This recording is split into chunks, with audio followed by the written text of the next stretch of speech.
Okay, you can come in now. Hey, how's it going?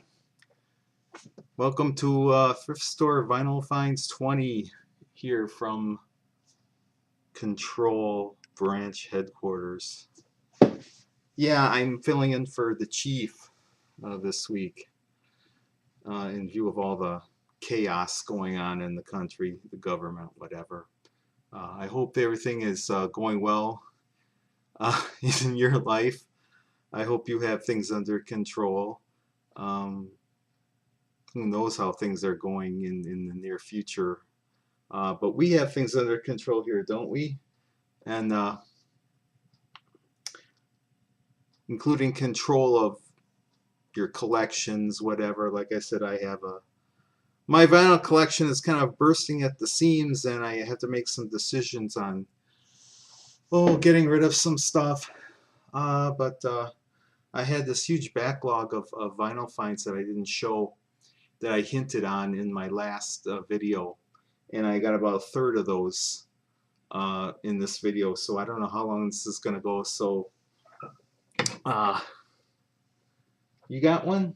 Good. Okay, I got one of these too, so we'll have a beverage, adult beverage or whatever, and you know, sit down, and you might be surprised at what I found here. So some of these, I'd say most of these are thrift store finds for like $1 a piece. Some of these I bought at this we have like a small antique mall, I guess you'd call it, or antique shop in my town. And some of these, the ones I will let you know which ones I got at that place, and some of them still have the prices on them. But I got some, I think some pretty neat stuff to show you here and talk about. So let's get it started. First one, this was a great find personally for me. I'm not a huge Beach Boys fan, but I am kind of a big fan, I would say. And to find like original albums from their latter period, late 60s, I guess you call it, when their popularity was kind of like, I wouldn't say in the toilet, but their popularity was at a really low ebb. And Brian Wilson, their creative force, was kind of like out of the picture pretty much due to his many well-known illnesses and things like that. But this was a great find. I thought this is Wild Honey, and I got this one for $1 at Goodwill. And it's got the it's the capital, the rainbow kind of label there. And there were no really huge hits off this record. I mean, it's got Wild Honey and Country Air and a couple other ones like that. But I really like this record. This is when Carl Wilson kind of stepped up to the plate and kind of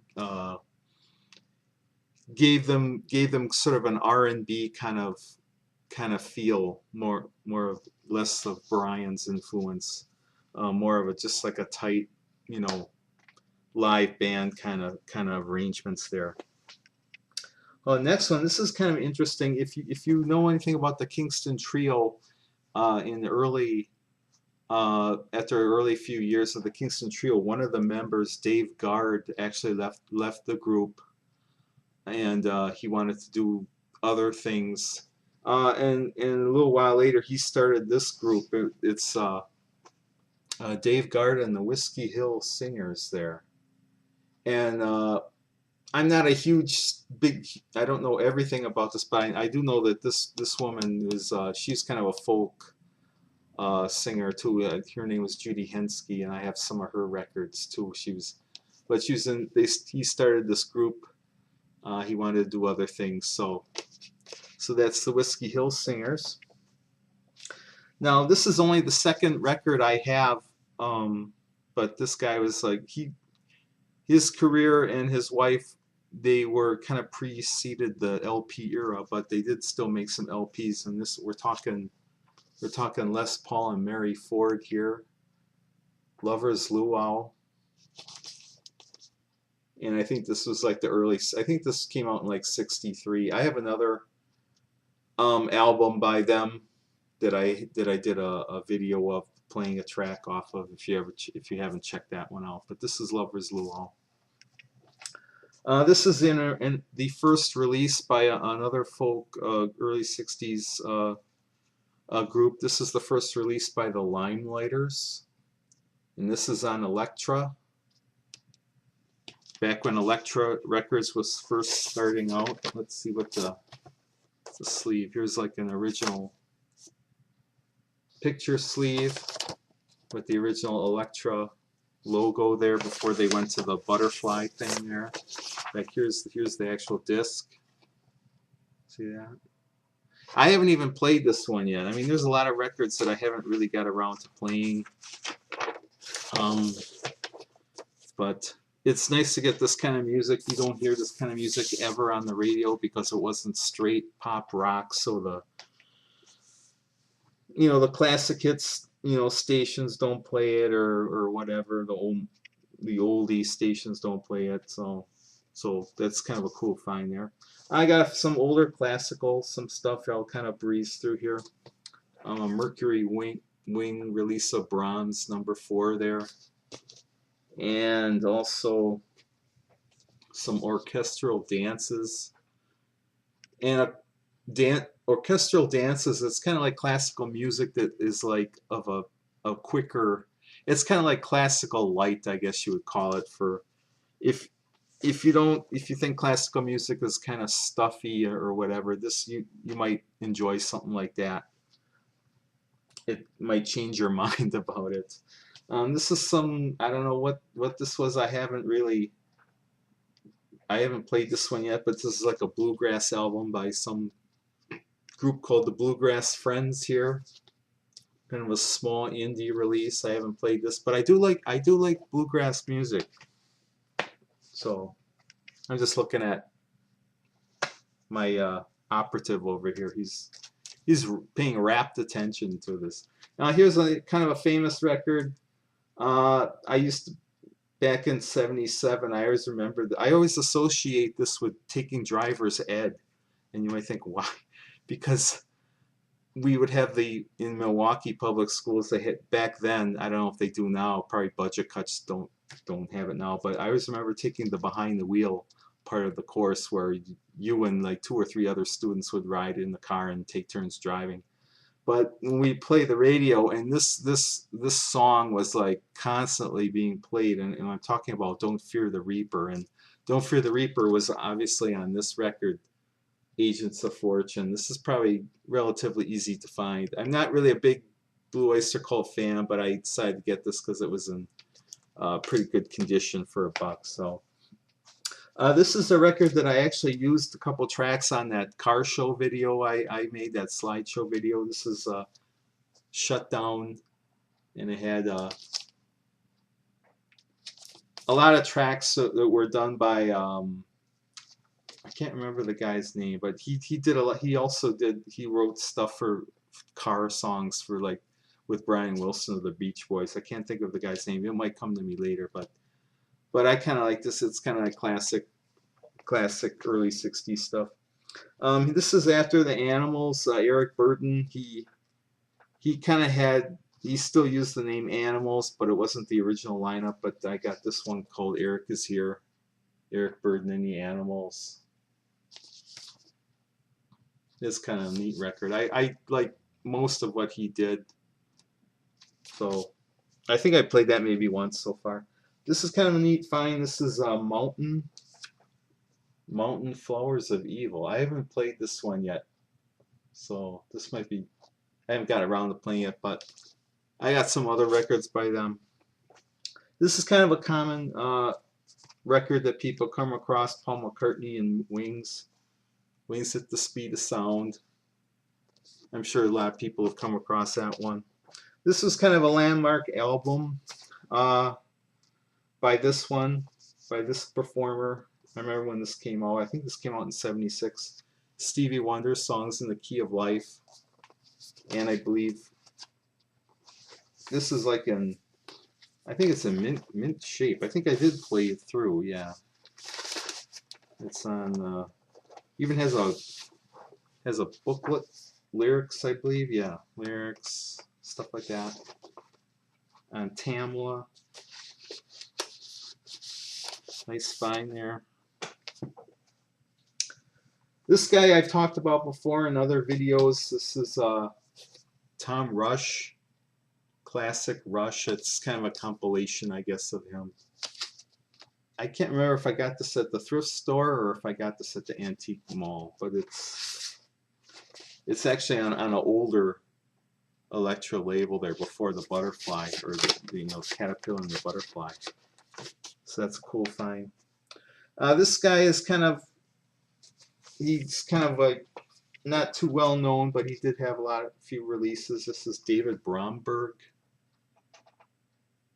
Midnight, what was that? Midnight on the Water. This is actually a replacement copy. I had another one, but this one was better, so I bought this one. I got a few compilations I came across here.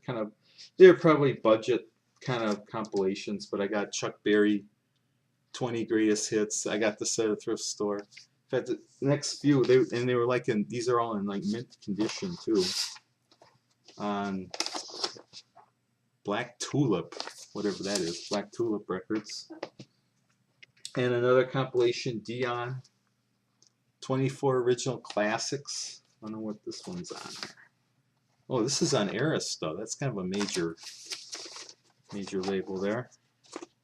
Nice packaging there. Nice picture of him there. Here's Bill Haley and the Comets, Rock Around the Clock. This is a kind of a compilation on Spot Records. Well, it doesn't have a hole in the sleeve, but it's where is it? Right there. Spot Records there. Mint shape there for $1. I used to have this record, and I don't know, I gave it away, and I mean, this has been played to death on the radio, but I decided I wanted a decent copy. This is the Police Zenyatta Mundata or whatever. I'm sure everybody knows what's on this record. This is actually a very cool find if you're a Roy Orbison fan. I actually had many years ago. I actually bought this compilation on CD, which I think I still have, but I came across this on vinyl in mint condition. In fact, it still has a price tag on it, and it still has the shrink wrap. It's all-time greatest hits of Roy Orbison. It's all his Monument stuff that he did on Monument Records, and the original price here was $9.98. So there's another cool find here. Here's another kind of a greatest hits or whatever compilation of Kingston Trio. I think I have almost every Kingston Trio album up to this point in excellent condition. Here's another one by the Limelighters. It's copy's jacket's a little worn, but haven't got around to playing this one. This is on RCA. I wonder if it's the, oh look, it's got the old style label there. Nipper the dog there. This is a cool find too. This is this guy recently passed away. We're talking Levon Helm. He's famous with the band, obviously, and when they were backing Bob Dylan, and then after. This was Levon Helm and the RCO All-Stars. And I'm not sure if this is from the era where he used to just have some kind of like jam sessions where he would invite people or whatever. It's on ABC Records there. I'm going kind of fast through here because I got a lot of stuff to go through. I'm not even halfway through here. So, okay, and next one is the latter period, the Everly Brothers. This is in mint shape too, EB84. Haven't played this yet. Should be. I'm kind of a pretty big fan of the Everly Brothers. Now this is a very cool find. I didn't know anything about these guys. Well, I shouldn't say guys. Two are female. This was kind of like they called it a post-punk band, and they were in Chicago, out of the Chicago area. And I'll just show you right away. The name is DA or Da. I guess they're called Da. I found a couple videos on YouTube of them, of a couple tracks here. but it's called Time Will Be Kind. And it's a pretty cool record, actually. I'm surprised these guys, if they probably had a major label distribution, they probably would have made some waves, I think, in the music world. But they were on a label called Evergreen Records, and this disc is actually is a 45. You play this at 45 RPM, so it's kind of like a big, I don't know what you call it, big EP, and it sounds great. But that's Da. And, and if you notice, it's a promo copy too. Now we're going to the British invasion. When just about it came to the point where just about anyone who was from England was hitting in America, and they were almost kind of scraping the barrel, I think, when these people came over. We're talking Freddie and the Dreamers here. Do with Freddie. I found this at Goodwill, I think, too. I don't know if I can do. I'm not much of a dancer, but maybe I might be able to do the Freddie. I don't know. In fact, I haven't played this one yet. This is on Mercury. So Mercury was looking for a British act, and that's what they came up with here. This is kind of a, I mean, most of these songs everybody knows from Classic Hits Radio. I'm talking the Grassroots here. I think this was their first greatest hits. They had another one called More Golden Grass, which I also have. This is, I don't know, I think this is the latter period of this group. This is Three Dog Night. Naturally, they were big on the radio, AM radio, I remember, in the late 60s, early 70s. This is kind of a very cool find. I'm not really a big fan of Black Sabbath or the era, but this, I put, when I found this, I put a sleeve on this, plastic sleeve right away, because you know, albums that are mostly black covers, they show wear very quickly. But I found a mint copy at Goodwill of Paranoid, Black Sabbath Paranoid, and I think this is an import. I'll show you the disc, and it's on NEMS, and I think this is a Dutch import. So that's Black Sabbath for you. I mean, everybody knows War Pigs and Iron Man. You know, that heavy guitar there. So that's Paranoid. You know, you can get paranoid in this, you know, the way things are going. That's why I joined the Control organization. So now here's a cool. This guy's a well-known guitarist among other guitarists. He's in all the guitar magazines once in a while. We're talking Steve Morse. High Tension Wires there. I haven't played this. I know a little about him. He was in a band also called Dixie Dregs. You might come across records by them. This is like an excellent shape, or like mint shape. I found a Four Seasons compilation. I mean, I have a lot. Some original Four Seasons records here, but this was in excellent shape, so I picked it up. Now, I don't really know much about this duo, but they were kind of like a comedy, hillbilly, folk country duo. We're talking Homer and Jethro here, but these are original records. I haven't played these yet. I don't know if I'll hold on to one, but they're older records, and they appear to be in good shape here. The Worst of Homer and Jethro. So, and Barefoot Ballads, Homer and Jethro. And Tell Me About It. Life Can Be Miserable. So, you know what? I just thought of this right now. The artist who probably painted this cover.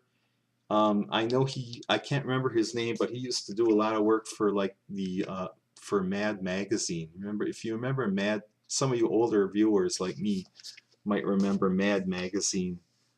from like the 60s and 70s, and that's like the same guy who painted that cover.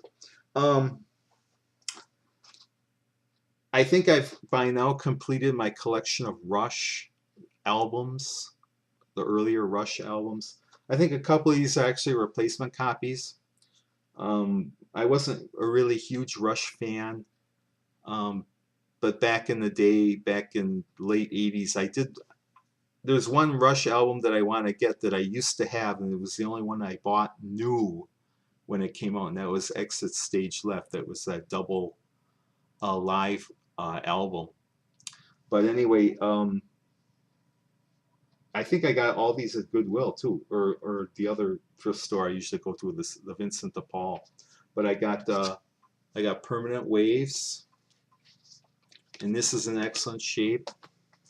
This was the replacement copy, Moving Pictures. I had another one that was kind of beat, but this one's very good. Of course, like I said, I put the sleeve on it because it's black. And Hemispheres. I don't think I ever had this one until now. And this is another one. I think this is a live record, I believe. Yeah, this is 2112. Never had this till now. I haven't played this yet. And I think this is Farewell to Kings. And last but not least, All the World's a Stage.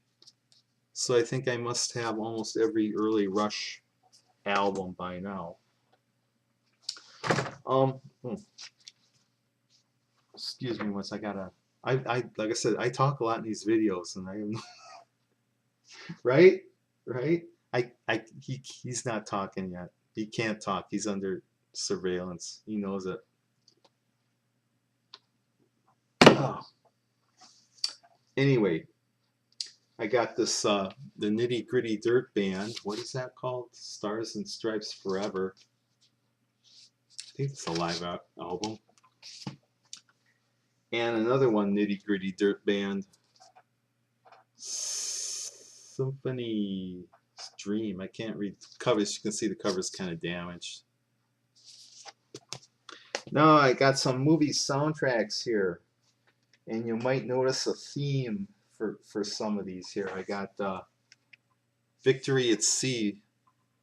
I mean, you'll come across the early Victory at Sea, the first one, a lot, probably at thrift stores. This is some kind of pictorial edition. It's got kind of like a booklet in here. I can just go through here real quick. It's got like pictures and some commentary here. Kind of like pictures to go with like the tracks, I guess you would call it. See that? Those airplanes are Curtiss Helldivers, if you know what those were. I do. I'm an aviation fanatic. I know anything with wings on it. So, but that's kind of a cool record there. This is another soundtrack of a war movie, The Battle of the Bulge. And it starred Henry Fonda and Robert Shaw. He played a German tank guy or whatever. I remember as a kid watching that on TV. I thought it was kind of dumb. Of course, I knew back then that the tanks they used, the German tanks, were not really German tanks. They were American tanks with German insignia on it. Here's kind of famous movie. Made this guy a big star. It was Patton with George C. Scott. And I love anything by like Jerry Goldsmith. He did a lot of soundtracks for 20th Century Fox movies. You ever watch any of those movies? He has a distinctive arrangements and things like that, creative use of percussion, different kinds of percussion, stuff like that. Now this is I don't have many Pat Boone records. I'm not really into Pat Boone. I mean, you come across them a lot if you do thrift shopping. But I thought this was kind of interesting, and it's still in its original shrink. Um, it was meant for Vietnam. It was probably made in the Vietnam era, but it was called "Wish You Were Here, Buddy." And it's got a lot of songs with themes of you know being over there in Southeast Asia. So you know when this probably came out probably in the late 60s or something. And a couple more soundtracks here. I got Lawrence of Arabia, one of those great epic movies. It had Peter O'Toole in there, Omar Sharif, kind of like that kind of exotic Eastern kind of theme music there. We got, everybody knows like movies like Good, the Bad, the Ugly. I think this is a replacement copy. Had this one. And even one other soundtrack. This is actually a replacement copy too. I had a mono version of this record, but mono does not nearly do this record justice. You must get this in stereo. You probably only come across it in stereo, but we're talking John Barry Goldfinger 007. I mean, it's got all those great tracks. My favorite track here is like Dawn Raid on Fort Knox, and but there's like that theme that goes throughout so many of the tracks, the Goldfinger theme. I think Goldfinger is probably the very best, still the best of the whole James Bond series of movies. Now, I don't think I've ever seen this movie, but it's got some famous actors, and it's The Man Who Would Be King, and the music was Maurice Jarre. I don't know how you pronounce that, but he did a lot of famous movie soundtracks too. So that's The Man Who Would Be King there. Okay, now these, I got just a few more.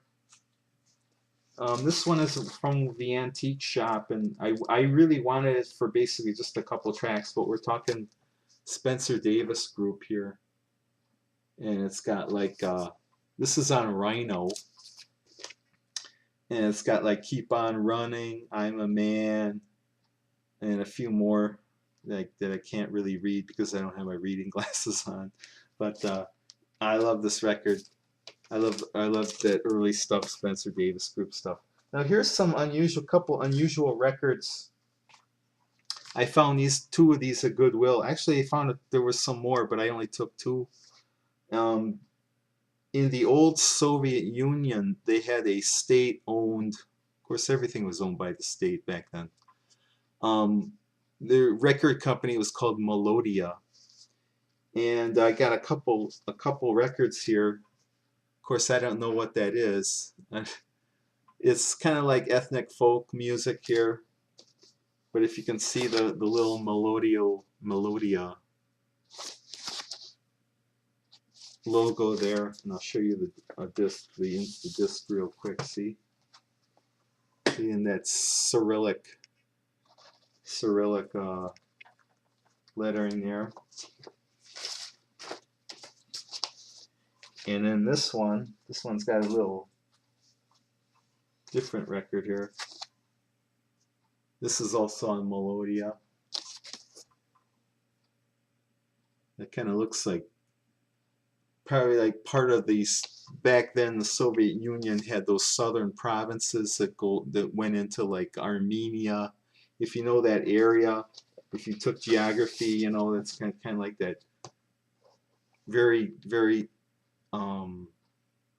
interesting kind of cultures. The old Soviet Union had so many different states with different cultures in it. But this is kind of, I actually played this one. It kind of sounds like something from Greece or something like that. That style of music, those style of instruments.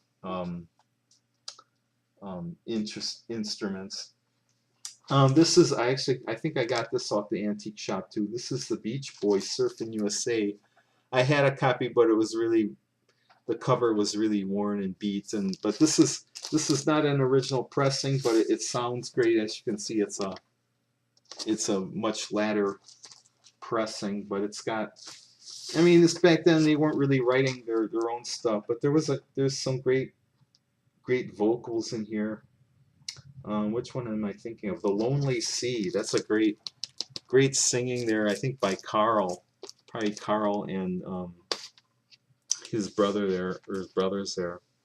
Now I got this at the antique shop. This is a band that was like famous all over the world when this came out, except for my hometown, in their hometown, Milwaukee, Wisconsin. They couldn't get played to save their lives, but somehow they had this big worldwide following based on their kind of acoustic punk sound and their themes of youth and youthful alienation and things like that. But we're talking the Violent Femmes here, and this is a great record. I love this record. I mean, it's like anybody who was like a disaffected teen like myself back then can identify with those those songs here. Now this is this antique shop find. I had this way back in the day. I think this is their best original record here. And I'm talking The Doors, and I'm talking Strange Days. To me, this I think was their best record. I think it was a little bit better than their first.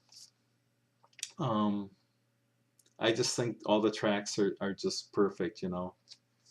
So that's Strange Days there. This is the one, I think I had this way back in the day, and I got this at the antique shop too. We're talking, it's a little worn, but you know, Let It Bleed, that's like a great record.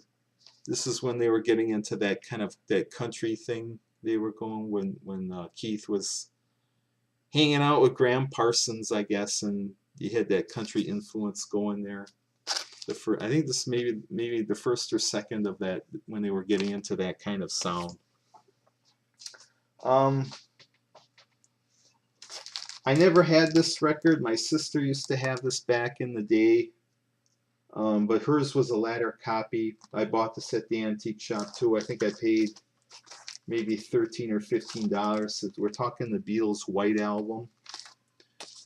And maybe you can see it's a numbered copy there.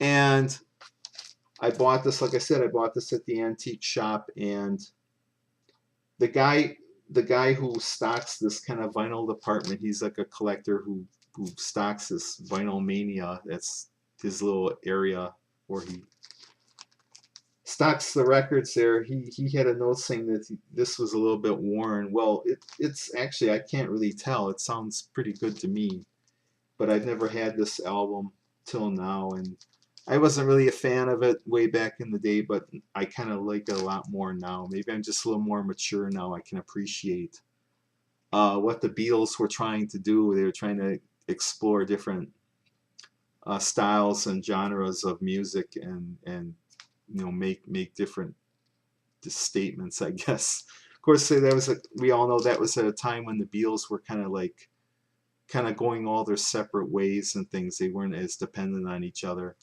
like they used to be. So that's the White Album there. This is also a great find. This is kind of like when they're highly experimental phase too. We're talking the Magical Mystery Tour here, and I think I paid, I don't know how much I paid. I didn't pay too much for this, but it's in pretty good shape. This is the version with the book, or I'll just go through this real quick. You can see some of this. There's John with the spaghetti, the weird dream sequence or whatever. Very cool find.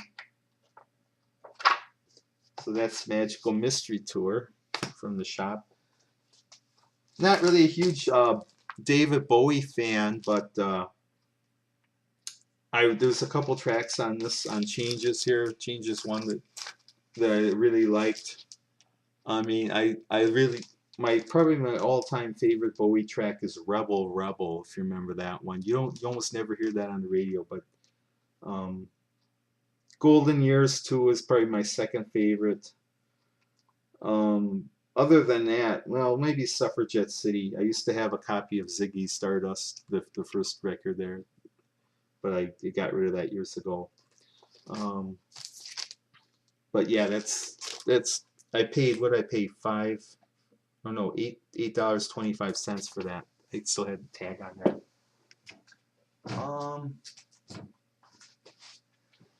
This video is gonna be, oh man, this video is really long, but I hope you're still with me. I got this on my turntable right now, Del Lord's. It's kind of like roots rock. Pretty good. I like it.